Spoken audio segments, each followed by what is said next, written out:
From JBS Studios in Greater New York, this is the JBS News Update with Teisha Bader. I'm Teisha Bader with the JBS News Update for Wednesday, September the 28th, 2016. The world is mourning the death of former Israeli Prime Minister, Foreign Minister, and President, the Honorable Shimon Peres, who passed away at the age of 93. Peres died in his sleep at approximately 3 a.m. Israel time early this morning. He had suffered a massive stroke just over 2 weeks ago, and his condition had significantly worsened over the last few days. This morning, in announcing his death, Peres' son, Chemi, thanked the nation of Israel and the people around the world for their support and prayers on behalf of his father.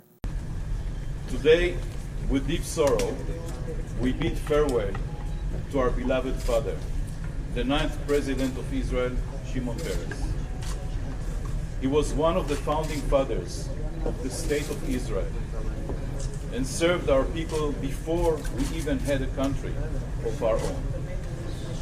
He worked tirelessly for Israel from the very first day of the state to the last day of his life. Throughout his 70 years of public service, he was committed and devoted to Israel, serving as President, Prime Minister, Minister of Defense, and many other key positions which shaped our history. My father used to say, and I'm quoting, "You're only as great as the cause you serve." He had no interest other than serving the people of Israel, in whom he had great love, once full and speedy recovery. And finally, our deepest gratitude to all of you who offered support, sending words of comfort, hope and prayers from within Israel and all over the world, young and old, heads of states, and religious leaders. You enveloped our father with love, and we know how much he loved you. And indeed, condolences continue to pour in for Peres from across the globe. U.S. President Barack Obama thanked the late leader for the gift of his friendship and for his leadership. Obama said, "A light has gone out, but the hope he gave us will burn forever." Shimon Peres, he said, was a soldier for Israel, for the Jewish people, for justice, for peace, and for the belief that we can be true to our best selves to the very end of our time on earth and in the legacy that we leave to others. U.S. Vice President Joe Biden called Peres the soul of Israel and said the world is a little darker without him in it. Pope Francis expressed the hope that Peres' memory would inspire with greater urgency efforts for peace and reconciliation. Israeli Prime Minister Benjamin Netanyahu said Shimon Peres never stopped trying to reach peace and believing in peace. We grieve today for the passing of our dear and beloved Shimon Peres. Shimon devoted his life to our nation and to the pursuit of peace. He set his gaze on the future. He did so much to protect our people. He worked to his last days for peace and a better future for all. As Israel's President, Shimon did so much to unite the nation, and the nation loved him for it. Few people contributed as much to our people and to our state. I first met Shimon 40 years ago at the graveside of my brother Yoni, who fell leading his men to rescue our hostages in Entebbe in Uganda. I'll never forget the warmth Shimon showed me, my brother, and my parents in our great moment of grief. Just a few days ago at the UN, I wished Shimon a speedy recovery from the hearts of all Israelis and so many around the world. We all prayed that Shimon, with his unique strength, his unique vigor, would somehow come out of this, would somehow come back to us. To my deep sorrow, this prayer was not answered. Now Shimon Peres has departed from us, but he will never depart from our hearts and from our memories. His name will be forever engraved in the story of the rebirth of the Jewish people as one of our great leaders, as one of the founding fathers of the State of Israel. Netanyahu led a special session of his cabinet this morning in Paris's honor and observed a moment of silence. Israeli President Reuven Rivlin spoke of Peres while on a state visit to Ukraine, marking the 75th anniversary of the Babi Yar massacre. It is a sad morning for all of us. There is not a chapter in the history of the State of Israel in which Shimon did not write or play a part. A man who was a symbol for the great spirit of his people. Shimon made us look far into the future. As one man, he carried a whole nation on the wings of imagination, on the wings of vision. And we loved him. We loved him dearly. We loved him even when we did not see things eye to eye, because he made us dare to imagine not what was once here, nor what is now, but what could be. We are very sad, and it is really a very sad day for all of us. And Palestinian news agency Wafa cited a message of condolence from Palestinian Authority President Mahmoud Abbas that called Peres a brave partner for peace.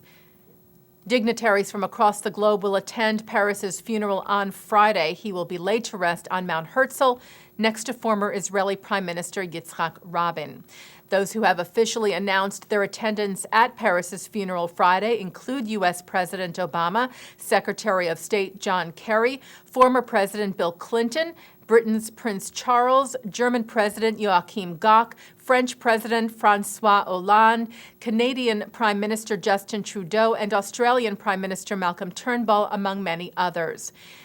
And Jewish organizations expressed their sorrow over the loss of the elder statesman. Leaders of the Anti-Defamation League National Chair Marvin Nathan and CEO Jonathan Greenblatt called Peres the diplomatic, political, and social innovation face of Israel over a 7-decade career. B'nai B'rith International said the history of the State of Israel cannot be written without including Peres and his myriad accomplishments during a nearly 70-year career in public service.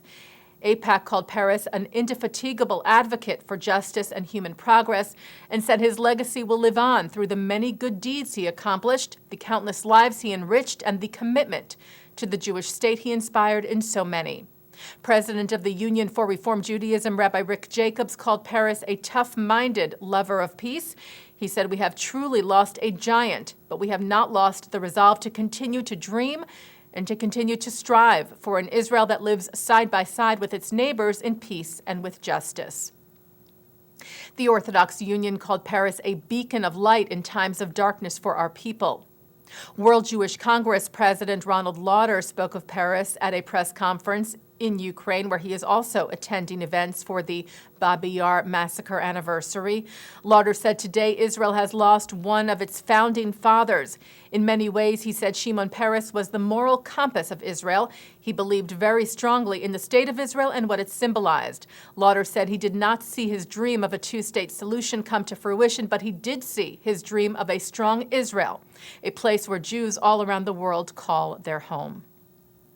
Meanwhile, flags at Israel's Knesset were lowered to half-mast today in Peres's honor, and starting tomorrow, all Israeli government buildings and embassies around the world will lower the Israeli flag to half-mast as well. Tomorrow, Peres's casket will lay in state in front of the Knesset in Jerusalem, and at 8:45 a.m. Israel time. Tomorrow morning, Israeli President Reuven Rivlin, Speaker of the Knesset Yuli Edelstein, and the Prime Minister Netanyahu will lay wreaths on Peres's casket, after which the public will be permitted to file past the casket until 9 o'clock tomorrow night. Tens of thousands of Israeli citizens are expected to do so. Israel police are preparing to close off several roadways temporarily as dignitaries begin to arrive on Friday for Peres's funeral.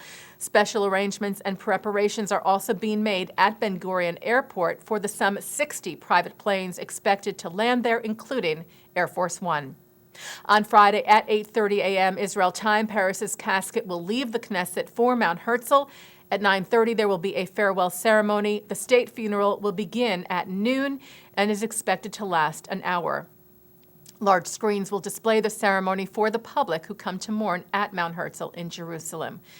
Peres was the 9th president of Israel, serving from 2007 to 2014. He served twice as prime minister and was a member of 12 cabinets in the Israeli government. Peres was first elected to the Knesset in 1959 and is thought of as the last link to Israel's founding generation. In 1994, Peres, who was then Israel's Minister of Foreign Affairs, was awarded the Nobel Peace Prize, together with then Israeli Prime Minister Yitzhak Rabin and Palestinian leader Yasser Arafat, for efforts to create peace in the Middle East. All of us at JBS join in mourning the loss of Shimon Peres. JBS President Mark Golub said of Peres, "Our entire world is diminished by his passing." He said, "Our profound condolences go to his family. May they be comforted in knowing that the memory of Shimon Peres will forever be a blessing for good, and he will remain beloved in our hearts forever." And that's the JBS News Update for Wednesday, September the 28th, 2016. I'm Teisha Bader.